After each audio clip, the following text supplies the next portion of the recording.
Hello friend, आज हम लोग ज्योग्राफी के टॉप इम्पोर्टेंट क्वेश्चन को देखेंगे जो एग्ज़ाम की दृष्टि से काफ़ी महत्वपूर्ण है और रेगुलर एग्ज़ाम में पूछे भी जाते हैं। और सबके जितने भी क्वेश्चन है उसका हम लोग व्याख्या भी करेंगे ताकि इससे आने वाले और भी जितने प्रश्न हैं वो सब प्रश्न आपको बनाने में सहूलियत हो। पहला क्वेश्चन है, भारत के संदर्भ में निम्नलिखित कथनों में से कौन सा सही है? भारत के संदर्भ में निम्नलिखित कथनों में से कौन सा सही है? पहला कथन है, भारत विश्व का छठा सबसे बड़ा देश है। तो ये कथन गलत है। ये कथन गलत है क्योंकि भारत विश्व का सबसे बड़ा छठा नहीं, सातवां बड़ा देश है।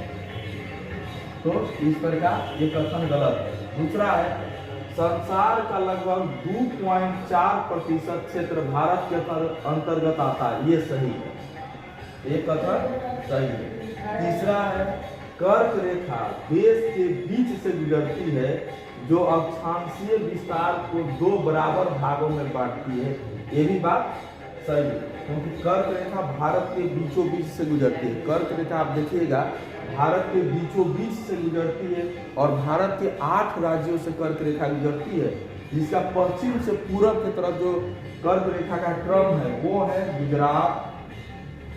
गुजरात के बाद वो राजस्थान आएगी, राजस्थान के बाद मध्य प्रदेश, मध्य प्रदेश के बाद छत्तीसगढ़, छत्तीसगढ़ के बाद वो झारखंड, झारखंड के बाद पश्चिम बंगाल, इसके बाद त्रिपुरा, त्रिपुरा के बाद मिजोरम। 8 राज्यों से गुजरती है। सबसे पश्चिम गुजरात, राजस्थान, मध्य प्रदेश, छत्तीसगढ़, झारखंड, पश्चिम बंगाल, त्रिपुरा और मिजोरम। 8 राज्यों से कर्क रेखा गुजरती है और भारत के बीचों बीच से कर्क रेखा गुजरती है। तो ये बात सही है कि कर्क रेखा भारत के बीचों बीच से गुजरती है। चौथा जो कथन है, भारत पूरी तरह से उष्णकटिबंधीय क्षेत्र में स्थित है, ये बिल्कुल गलत बात है। भारत पूरी तरह से उष्णकटिबंधीय क्षेत्र में स्थित नहीं है। ठीक है, जो उष्णकटिबंधीय क्षेत्र है मान लीजिए 0 डिग्री अक्षांश है, तो यहाँ है जो 23.5 डिग्री, ये कर्क रेखा, ये है 23.5 डिग्री मकर रेखा। तो ये बीच वाला जो एरिया है ये उष्णकटिबंधीय एरिया होता है। तो भारत 8 से 37 डिग्री तक इसका जो अक्षांशीय विस्तार है, इसीलिए भारत पूरी तरह से उष्णकटिबंधीय एरिया में नहीं आता है। इस प्रकार ये चौथा भी कथन गलत है। तो इसमें सही कौन कौन है? 2 और 3, इसीलिए ऑप्शन क्या सही होगा? ऑप्शन सी, क्योंकि ऑप्शन सी में है 2 और 3, इसीलिए option C is right answer. पहला प्रश्न का ऑप्शन सी सही उत्तर है। दूसरा प्रश्न है, क्षेत्रफल की दृष्टि से भारत का विश्व के देशों में कौन सा स्थान है? यहाँ भी हम लोग देख लिए हैं, क्षेत्रफल की दृष्टि से भारत का विश्व में 7वां स्थान है। ये प्रश्न कई बार एग्जाम में आया हुआ है। तो ये हम लोग जान ले कि भारत से बड़ा बड़ा क्षेत्रफल में कौन कौन देश है। तो विश्व में सबसे बड़ा क्षेत्रफल के आधार पर देश है वो है रूस। रूस है, उसके बाद है कनाडा है, रूस के बाद कनाडा है, कनाडा के बाद अमेरिका है, अमेरिका के बाद चीन है, चीन के बाद ब्राजील है, ब्राजील के बाद आपको ऑस्ट्रेलिया है, ऑस्ट्रेलिया के बाद भारत है। तो भारत का स्थान 7वां है। 1 2 3 4 5 6 7। एक बार प्रश्न ये भी पूछ लिया जाएगा कि पूछा गया था कि क्षेत्रफल के आधार पर 8वां देश कौन है? तो भारत के बाद कौन देश है? तो 8वां देश है अर्जेंटीना। तो याद रखिएगा, अर्जेंटीना क्षेत्रफल के आधार पर 8वां देश है। 9वां देश है कजाकिस्तान। कजाकिस्तान तो 9वां नहीं पूछा है, लेकिन एक बार 8वां पूछा था क्योंकि भारत से बाद है इसलिए इंपॉर्टेंट बन जाता है। जो नेक्स्ट प्रश्न है, भारत का क्षेत्रफल संसार के क्षेत्रफल का 2.4% है, परंतु इसकी ऑप्शन ए में है संपूर्ण मानव जाति का 16% जनसंख्या है, बी में है संपूर्ण मानव जाति का 17.5% जनसंख्या है, ऑप्शन सी में है संपूर्ण मानव जाति का 18.5% जनसंख्या है और डी में है संपूर्ण मानव जाति का 28% जनसंख्या है। तो इसका जो राइट आंसर होगा वो ऑप्शन बी होगा। भारत की जो जनसंख्या है 2011 की जनगणना के अनुसार पूरे विश्व का 17.5% है, इसलिए ऑप्शन बी राइट आंसर। आप जानते हैं कि जो जनगणना है 2021 में होना था, लेकिन कोरोना के चलते वो जनगणना हुआ नहीं, इसीलिए जब तक जो नया जनगणना नहीं होता है तब तक हम लोग 2011 की जनगणना को ही मानेंगे। नेक्स्ट प्रश्न है, कर्क रेखा गुजरती है। आपको पहले ही बता दिए कि कर्क रेखा भारत के बीचों बीच 8 राज्यों से गुजरती है, तो इसमें वही प्रश्न है कि कर्क रेखा गुजरती है। ऑप्शन ए है मध्य प्रदेश, ऑप्शन बी है त्रिपुरा, ऑप्शन सी है मिजोरम और ऑप्शन डी है इन सभी से। तो कर्क रेखा भारत के 8 राज्यों से गुजरती है, जिसमें मध्य प्रदेश भी है, त्रिपुरा भी है, मिजोरम भी है, इसलिए ऑप्शन डी राइट आंसर। कौन कौन है एक बार फिर से आप देखिए, गुजरात के बाद राजस्थान, राजस्थान के बाद मध्य प्रदेश के बाद छत्तीसगढ़ के बाद पश्चिम बंगाल के बाद छत्तीसगढ़ के बाद झारखंड आएगा, झारखंड के बाद पश्चिम बंगाल आएगा, पश्चिम बंगाल के बाद त्रिपुरा आएगा, त्रिपुरा के बाद मिजोरम आएगा। और इसमें प्रश्न में मध्य प्रदेश था, त्रिपुरा था और मिजोरम था। तो मध्य प्रदेश यहाँ है, त्रिपुरा यहाँ है और मिजोरम यहाँ है, यानी कि ये तीनों राज्यों से होकर गुजरती है। नेक्स्ट क्वेश्चन है, भारत और चीन के बीच सीमा रेखा का नाम क्या है? ये कई बार एग्जाम में पूछा हुआ है। पहला है मैकमोहन रेखा, ऑप्शन डी में है रेड क्लिफ रेखा, सी में है इंदिरा पॉइंट और डी में है डुरंड रेखा। तो भारत और चीन के बीच जो रेखा है उसका नाम है मैकमोहन रेखा। Option A is right answer, McMahon रेखा। रेड क्लिफ रेखा है, ये भारत और पाकिस्तान के बीच है, भारत पाकिस्तान के बीच है रेड क्लिफ रेखा। मैकमोहन भारत चीन के बीच है। और जो इंदिरा पॉइंट है ये भारत का सबसे दक्षिणतम बिंदु है, ये दक्षिणतम बिंदु है, इंदिरा पॉइंट जो ग्रेट निकोबार में है। ये इंदिरा पॉइंट कहाँ है? ग्रेट निकोबार में है। और डुरंड ये भारत और अफगानिस्तान के बीच है, इंडिया अफगानिस्तान, भारत और अफगानिस्तान के बीच है डुरंड लाइन। ये चारों प्रश्न, चारों जो ऑप्शन है इसे 4 से प्रश्न पूछे ही गए हैं। मैकमोहन, यहाँ का प्रश्न था भारत के चीन के बीच में, तो मैकमोहन रेखा इसका आंसर है। अगर पाकिस्तान पूछ दिया रहता तो रेड क्लिफ हो जाता, अफगानिस्तान पूछ दिया रहता तो डुरंड लाइन हो जाता। और इंदिरा पॉइंट से प्रश्न आता है कि भारत का सबसे दक्षिणतम बिंदु कौन है, तो इंदिरा पॉइंट है। अगर पूछता भारत का सबसे उत्तरी बिंदु कौन है, अगर उत्तरी बिंदु पूछ देता है, उत्तरी बिंदु, तो ये हो जाता है इंदिरा कौल, इंदिरा कौल जो लद्दाख में है। पहले आप लोग किताब में पढ़ते थे कि जम्मू कश्मीर में, क्योंकि जम्मू कश्मीर और लद्दाख अलग अलग हो जाने से जो यूनियन टेरिटरी बना, तो ये इंदिरा कौल अब लद्दाख में चल गया। ठीक, और पूर्वी बिंदु पूछेगा तो पूर्वी बिंदु अरुणाचल प्रदेश में है। अरुणाचल प्रदेश में भारत का पूर्वी बिंदु है बांगलुरु। और पश्चिमी बिंदु पूछेगा तो गुहार मोता या सर क्रीक भी कहीं कहीं आपको मिलेगा, और ये है गुजरात में। तो भारत का पूर्वी बिंदु अरुणाचल प्रदेश में और पश्चिमी बिंदु गुजरात में है। ऐसे भी भारत का सबसे पूर्वी राज्य अरुणाचल प्रदेश है और सबसे पश्चिमी राज्य है वो गुजरात है। और दोनों के समय के बीच में 2 घंटा का अंतराल होता है। 2 घंटा का अंतराल है दोनों के समय के बीच में। इसीलिए भारत में 2 समय जोन बनाने की बात हो रही है कि भारत में 2 टाइम जोन बनाया जाए। नेक्स्ट जो प्रश्न है वो है कुमाऊं हिमालय निम्नलिखित में से किन 2 नदियों के बीच स्थित है। कुमाऊं हिमालय किन 2 नदियों के बीच है? तो सिंधु सतलज, काली और तीस्ता, सतलज और काली और तीस्ता और बिहार। तो देखिए जो हिमालय का जो बंटवारा है जो 4 भाग में है, तो पहला होता है पंजाब हिमालय। पंजाब हिमालय, पंजाब हिमालय कहाँ है? सिंधु और सतलज के बीच में है। सिंधु सतलज के बीच में है पंजाब हिमालय। सिंधु और सतलज के बीच में है पंजाब हिमालय पहला। दूसरा इसके बाद आएगा कुमाऊं हिमालय।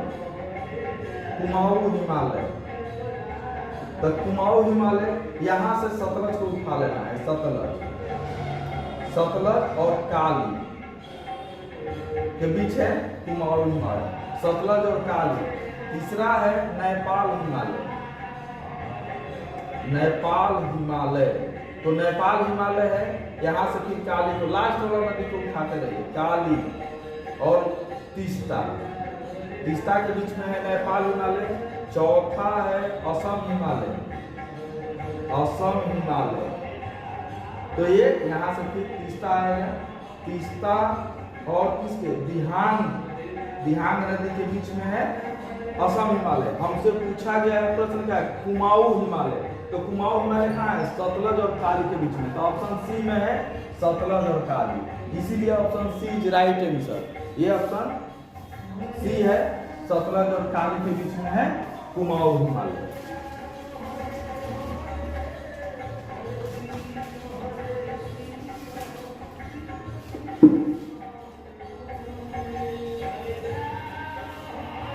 अब देखिए जो प्रश्न है, नेक्स्ट प्रश्न है भारत में निम्नलिखित में से कौन सी श्रेणी नवीनतम है? तो सबसे नवीन श्रेणी कौन है? अरावली। जानते हैं अरावली सबसे प्राचीन पर्वत श्रृंखला का उदाहरण है। बी में है विंध्याचल, सी में है हिमालय और डी में है पूर्वी घाट। तो सबसे जो नवीन है वो है हिमालय। देखते हैं हिमालय को हम लोग क्या नवीन वरिष्ठ पर्वत का उदाहरण कहते हैं। तो हिमालय सबसे नया है, ठीक। और देखिए विंध्याचल को हम क्या कहते हैं? ये उत्तर भारत को दक्षिण भारत से अलग करता है। अरावली से प्रश्न क्या आता है? सबसे प्राचीन पर्वत का उदाहरण अरावली है और इसकी एक सबसे ऊंचा शिखर है, ऊंची चोटी, जिसका नाम है गुरु शिखर। और गुरु शिखर की ऊंचाई है 1722 मीटर। ये भी एग्जाम में पूछा हुआ है। और अरावली पर्वत माउंट आबू भी है जहाँ दिलवाड़ा का जैन मंदिर है, ये भी एग्जाम में पूछा हुआ है।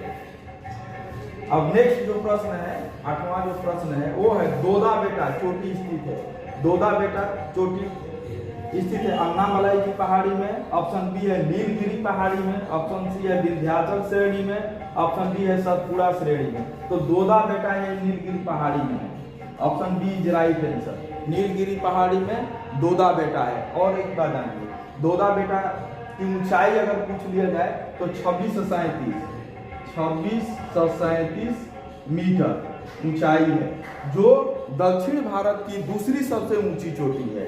दोदा बेटा अगर पूछ दे जाए कि दक्षिण भारत की सबसे ऊंची चोटी कौन है, तो वो है अनाईमुडी, जिसकी ऊंचाई है 2625। अनाईमुडी दक्षिण भारत की सबसे ऊंची श्रेणी है अनाईमुडी और इसकी ऊंचाई है 2695 मीटर। ये पश्चिमी घाट का हिस्सा है। और देखिए ये है अनाईमुडी, केरल में है। केरल के एर्नाकुलम और इडुक्की, केरल के 2 जिला है एर्नाकुलम और इडुक्की, दोनों जिलों के मध्य में है अनाईमुडी। और देखिए नीलगिरी पहाड़ी है, इसकी सबसे ऊंची चोटी है दोदा बेटा, यही हमसे पूछा गया था। तो ऑप्शन बी राइट आंसर है। और नीलगिरी से एक और प्रश्न पूछा जाता है कि पूर्वी घाट और पश्चिमी घाट का मिलन स्थल किसको कहते हैं? तो पूर्वी घाट और पश्चिमी घाट का मिलन स्थल, जैसे हम पूर्वी घाट और पश्चिमी घाट का मिलन स्थल है नीलगिरी पहाड़ी। ये भी एग्जाम में कई बार क्वेश्चन आया है कि पूर्वी घाट और पश्चिमी घाट का मिलन स्थल किसे कहते हैं, तो नीलगिरी पहाड़ी। और एक प्रश्न और पूछा जाता है, नीलगिरी पहाड़ी पर कौन जनजाति निवास करती है, तो नीलगिरी पहाड़ी पर टोडा जनजाति निवास करती है। ये कई बार एग्जाम में आया हुआ है, नीलगिरी पहाड़ी पर टोडा जनजाति, और टोडा जनजाति में बहुपति प्रथा होती है, कई शादी करती है। और ये टोडा जनजाति भैंस पालती है, ये भी प्रश्न पूछा गया है। और नीलगिरी पहाड़ी पर है जो हिल स्टेशन ऊटी नीलगिरी पहाड़ी पर ही है, या उसको ऊंट कमंडल भी कहते हैं। यहाँ चाय की भी खेती होती है। तो ये सारे प्रश्न पूछे जाते हैं। नेक्स्ट जो प्रश्न है हमारा वो है सेवराय पहाड़ियाँ कहाँ अवस्थित है। ये सेवराय की जो पहाड़ियाँ है ये कहाँ अवस्थित है। पहला ऑप्शन है आंध्र प्रदेश, बी में है कर्नाटक, सी में है केरल और डी में है तमिलनाडु। तो ये सेवराय की जो पहाड़ियाँ है तमिलनाडु में है। सेवराय देखिए, दो पहाड़ी तमिलनाडु का जो एग्जाम में पूछा जाता है, एक है सेवराय की पहाड़ी और दूसरा है जावड़ी की पहाड़ी। जावड़ी, ये दोनों एग्जाम में पूछा जाता है और दोनों ये तमिलनाडु में है। और ये सब पूर्वी घाट में आता है। पूर्वी घाट आप जानते हैं, पूर्वी घाट महानदी से लेकर और नीलगिरी तक इसका विस्तार है पूर्वी घाट का, और उसी का ये हिस्सा है। सेवराय की पहाड़ी और जावड़ी की पहाड़ी जो दोनों तमिलनाडु राज्य में स्थित है। Option D is right answer. Next प्रश्न है कपिली जिसकी सहायक नदी है वो है, यानी कपिली किसकी सहायक नदी है, यह प्रश्न पूछा गया है। ऑप्शन ए है गंडक, ऑप्शन बी है कोसी, ऑप्शन सी है गंगा और ऑप्शन डी है ब्रह्मपुत्र। तो कपिली किसकी सहायक नदी है, कपिली सहायक नदी है ब्रह्मपुत्र की। Option D is right answer. Kapili Brahmaputra की सहायक नदी है और कपिली मेघालय और असम में बहती है। कहाँ कहाँ, मेघालय, असम,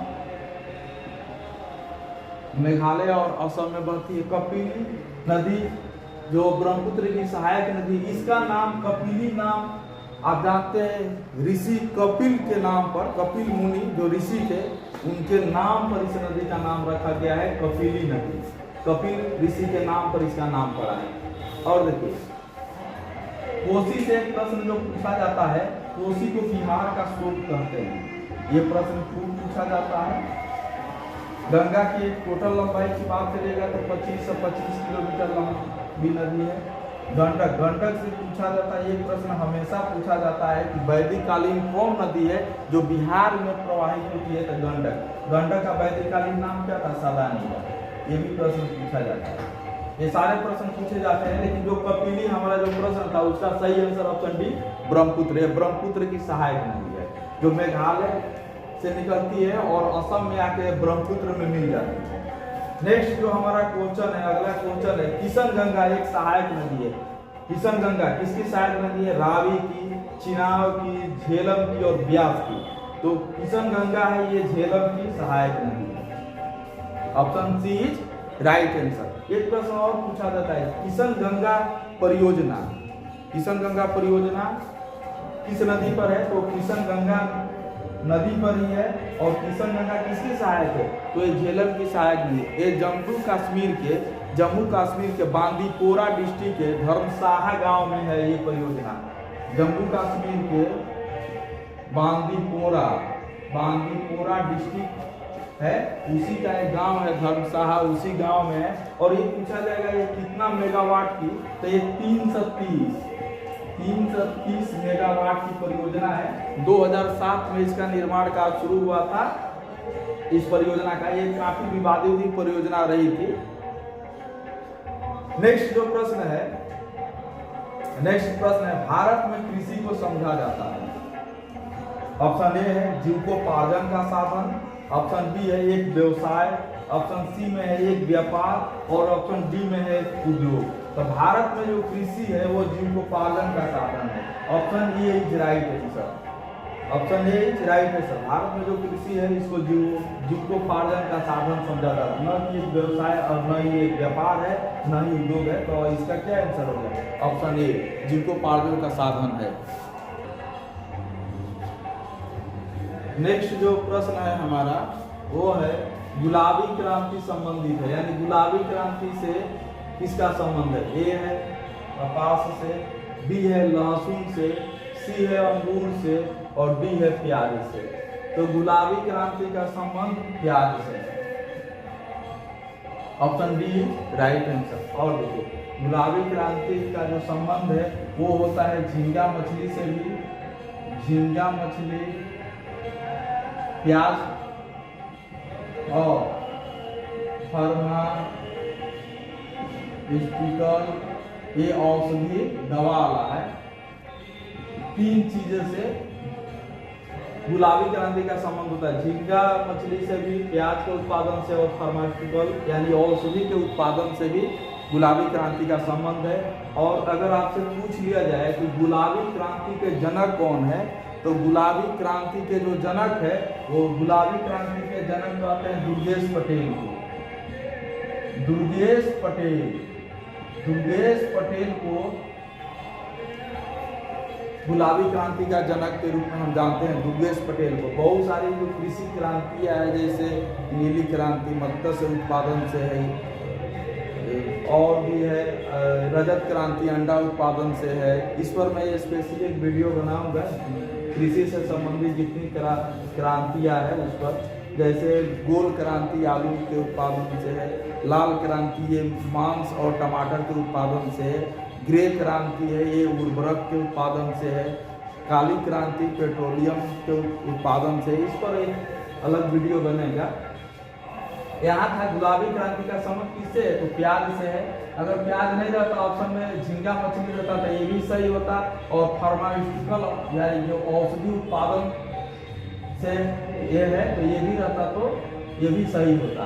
और अगर जनक पूछा जाए तो आप दुर्गेश पटेल का नाम याद रखिएगा। दुर्गेश पटेल को गुलाबी क्रांति के जनक के रूप में हम लोग जानते हैं। नेक्स्ट प्रश्न है जो बिल्कुल आसान है, धान की उत्पत्ति हुई। धान की उत्पत्ति कहाँ हुई? पहला ऑप्शन है यूरोप में, बी में है दक्षिण पूर्व एशिया में है, सी में है दक्षिण अमेरिका में और डी है उपर्युक्त में से कहीं नहीं। तो धान की जो उत्पत्ति हुई है वो हुई है दक्षिण पूर्व एशिया में। Option B is right answer. और प्रश्न ला देखिए देश का नाम आएगा तो चीन में। चीन में 8000 ईसा पूर्व यानी 8000 वर्ष पहले, 8000 वर्ष पहले यांगसी नदी है, नदी घाटी में धान की खेती की शुरुआत हुई थी और वहीं से ये पूरे विश्व में इसका विस्तार हुआ है। तो धान की खेती दक्षिण पूर्वी एशिया, क्योंकि ऑप्शन में चीन नहीं है तो चीन आप जानते हैं दक्षिण पूर्वी एशिया का देश है, तो ये आंसर होगा ऑप्शन बी। नेक्स्ट जो प्रश्न है निम्नलिखित में से किस फसल की रोपाई की जाती है? ऑप्शन ए है सरसों, ऑप्शन बी है धान, ऑप्शन सी है गेहूं और ऑप्शन डी है मक्का। तो ये तो बिल्कुल आसान है, धान की रोपाई होती है, बाकी सरसों गेहूं और मक्का की बुआई होती है। और देखिए धान अगर पूछ रहे कैसा फसल है तो ये खरीफ फसल का उदाहरण है। आप जानते हैं फसल 3 प्रकार के होता है, खरीफ फसल, जायद फसल और रबी फसल। गेहूं ये रबी फसल में आ जाता है, तो ये भी प्रश्न पूछ लिया जाता है। नेक्स्ट जो प्रश्न है सबसे भारी ग्रह कौन सा है, यानी सबसे जो भारी प्लेनेट है वो कौन सा है? ऑप्शन ए है बृहस्पति यानी जुपिटर, ऑप्शन बी में है शुक्र, ऑप्शन सी है शनि और ऑप्शन डी है मंगल। तो सबसे भारी सौर मंडल का सबसे भारी ग्रह बृहस्पति है। आप जानते हैं कि बृहस्पति सौर मंडल का सबसे बड़ा ग्रह भी है और बृहस्पति सबसे भारी ग्रह भी है। अन्य जो ग्रहों की कुल संख्या 8 है, जो ग्रह है इनकी कुल संख्या कितनी है? 8 है। पहले ग्रहों की संख्या 2006 से पहले 9 हुआ करती थी, 2006 में प्लूटो को ग्रह से हटा दिया गया, अब उसकी मान्यता समाप्त हो गई। इस प्रकार वर्तमान में ग्रहों की संख्या 8 है और 8 जो ग्रह है उसमें तो बृहस्पति को छोड़ दीजिए तो 7 ग्रह बचते हैं। तो 7 ग्रह का जितना द्रव्यमान है सातों ग्रह का जितना द्रव्यमान है उससे 2.5 गुना अधिक द्रव्यमान अकेले बृहस्पति का है। 2.5 गुना अधिक द्रव्यमान अकेले बृहस्पति का है। इसलिए बृहस्पति सौर मंडल का सबसे भारी ग्रह भी है और सबसे बड़ा ग्रह भी है। नेक्स्ट जो हमारा प्रश्न है, निम्नलिखित में से कौन सा ग्रह के पास सर्वाधिक प्राकृतिक उपग्रह है, यानी सैटेलाइट? किस ग्रह के पास सबसे ज्यादा उपग्रह है? ऑप्शन ए में है बृहस्पति, ऑप्शन बी में है शनि, ऑप्शन सी में है मंगल और ऑप्शन डी में है पृथ्वी। तो इसका जो राइट आंसर होगा ऑप्शन बी, शनि। देखिए 1 दिसंबर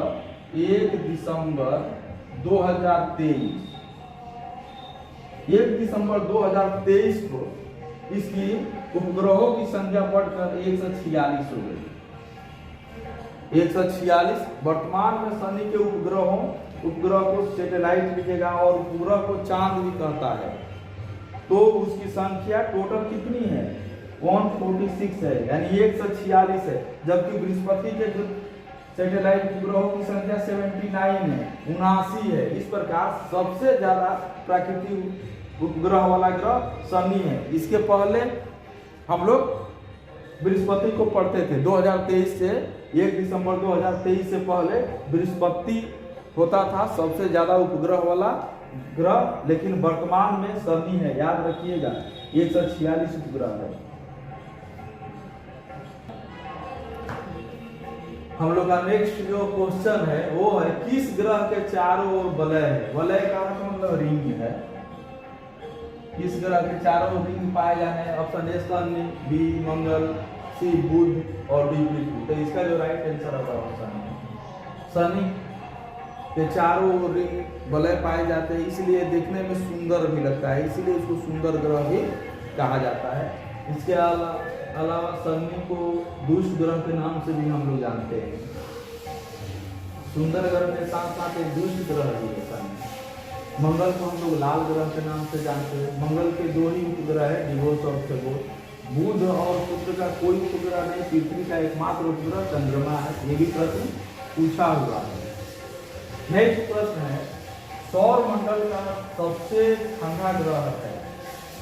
सौर मंडल का सबसे ठंडा ग्रह ऑप्शन ए है नेपच्यून का है बरुण, बी में है जुपिटर यानी बृहस्पति, सी है मार्स मतलब मंगल, डी में है सैटर्न मतलब शनि।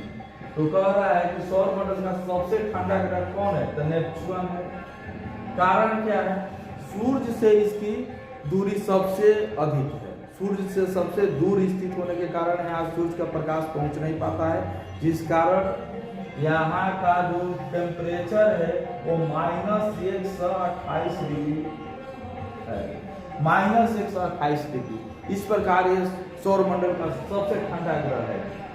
और सौर मंडल का सबसे गर्म ग्रह कौन है? तो सौर मंडल का अगर पूछ दे सबसे गर्म ग्रह तो वो है शुक्र। शुक्र गर्म ग्रह क्यों है? अगर दूरी के अनुसार आप देखेगा तो सूर्य से सबसे नजदीक बुध है, वो गर्म नहीं है। शुक्र सबसे ज्यादा गर्म क्यों है? कि शुक्र जो ग्रह है यहाँ सबसे सघन वायुमंडल है, सघन वायुमंडल पाया जाता है शुक्र, जिससे जो सूर्य की किरणें आती है वो इसकी सघनता में फंस जाती है, वापस नहीं लौट पाती है, अंतरिक्ष में वापस नहीं जा पाती है, इसीलिए ये गर्म हो जाता है। इसीलिए शुक्र सौर मंडल का सबसे गर्म ग्रह है। ये पूछा जाता है। सबसे छोटा ग्रह बुध है, सबसे बड़ा ग्रह बृहस्पति है, ये भी प्रश्न पूछा जाता है। इनके नाम भी पूछे जाते, जैसे लाल ग्रह मंगल को कहते हैं, ये भी प्रश्न पूछा जाता है। पीला ग्रह बृहस्पति को कहते हैं, हरा ग्रह यूरेनस को कहते हैं, ये भी प्रश्न पूछे जाते हैं। नेक्स्ट जो हमारा प्रश्न है, संसार की छत किसे कहते हैं? Roof of world. संसार की छत किसे कहते हैं? ऑप्शन ए है अरावली, ऑप्शन बी में है सतपुरा, ऑप्शन सी में है पामीर और ऑप्शन डी में है म्यांमार। तो संसार की छत पामीर के पठार को कहते हैं। Option C is right answer. और इस पामीर के पठार ये तिब्बत वाला एरिया है, तिब्बत वाला एरिया है पामीर का पठार, और इसकी समुद्र तल से ऊंचाई लगभग 5000 मीटर है। 5000 मीटर इसकी समुद्र तल से ऊंचाई है। और देखिए यहाँ ये पामीर का पठार है, इसका जो निर्माण अभी भी इसमें हो ही रहा है, क्योंकि इंडो ऑस्ट्रेलियन प्लेट और यूरेशियन प्लेट यहाँ दोनों टकराती है और उससे टकराहट से अभी भी इसमें निर्माण कार्य जारी है। ठीक, नेक्स्ट जो हम लोग का क्वेश्चन है, अफ्रीका का सिंह यानी horn of Africa, horn of Africa, Africa का सिंह में सम्मिलित नहीं किया गया है, मतलब किस देश को इसमें शामिल नहीं किया जाता है? ऑप्शन ए है इथियोपिया, ऑप्शन बी है इरिट्रिया, ऑप्शन सी है सोमालिया और ऑप्शन डी है सूडान। तो इसका जो राइट आंसर होगा वो होगा ऑप्शन डी सूडान। सूडान इसमें शामिल नहीं है। हॉर्न ऑफ अफ्रीका आप देखिएगा इसकी स्थिति ऐसे है, इस प्रकार की स्थिति है, देखने में ये सिंह टाइप का दिखता है, इसी को कहते हैं हॉर्न ऑफ अफ्रीका, ये सिंह। और इसमें जो देश है वो इसमें मेनली 4 देश है। इथियोपिया, इसमें देश कौन कौन है? जैसे इथियोपिया, इरिट्रिया, फिर है सोमालिया और जिबूती भी इसमें शामिल है, लेकिन सूडान शामिल नहीं है। इसीलिए ये प्रश्न अफ्रीका का सिंह में किसे सम्मिलित नहीं किया जाता है? तो सूडान को सम्मिलित नहीं किया जाता। बाकी ये तीनों देश हॉर्न ऑफ अफ्रीका में शामिल है। इसकी आकृति सिंह जैसे है, हिरण के सिंह जैसी, इसलिए इसका नाम पड़ गया है हॉर्न ऑफ अफ्रीका। हमारा जो आज का लास्ट क्वेश्चन है वो है, निम्नलिखित में से कौन सी जोड़ी सुमेलित नहीं है? इसमें सुमेलित देखना है, जो सुमेलित नहीं है चीन, ये बीजिंग सही है, राजधानी जापान क्योटो, ये सही नहीं है। जापान की राजधानी टोक्यो है, क्योटो नहीं है। और सी है आइटिया, इसकी राजधानी वियना है, थाईलैंड बैंकॉक से सही है। और ये जापान का क्योटो राजधानी नहीं है, टोक्यो है। यही ऑप्शन बी राइट आंसर, ये सम्मिलित नहीं था।